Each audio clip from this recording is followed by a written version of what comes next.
Hi there and welcome to the pyScript series. Here we are now going to learn how we can use Python list or Python arrays in HTML. So I'm going to take one variable and just store some data in it. Like for example, cooking,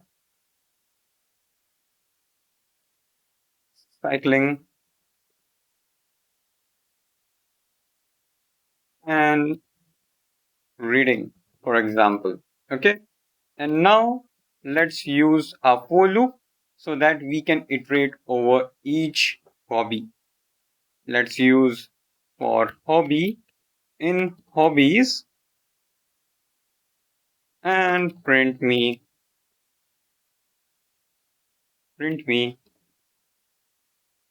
hobby. Save. Now go to your browser, hit reload, and let's see now what it outputs.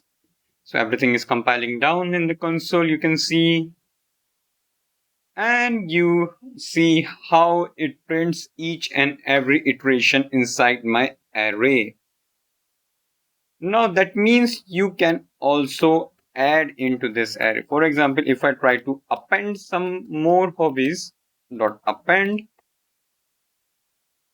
and I try to add, for example, coding, hit reload, and let's see after the compiling what happens.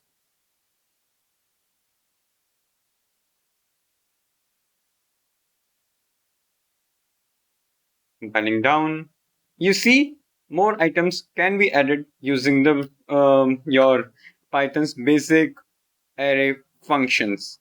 Now you can also grab some inputs as well.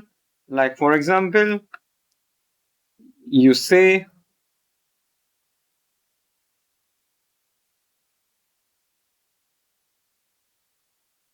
add hobby is equal to string, we will convert it into string, input, enter your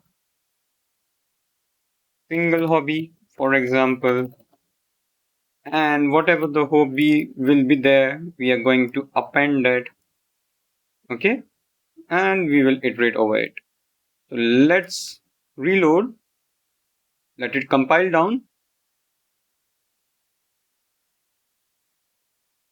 compile down, and now let's uh, add one hobby, gaming, hit OK, and you see you now get all the elements like cooking, cycling, reading, and gaming. So that's it for the video. If you like the video, please do hit the like button and share it among your friends. And if you want more videos, please mention me in the comment section below. And if you are new to the channel, please subscribe my channel and give me support so that I can grow my channel as well. So I will see you in the next lecture. Till then, keep learning.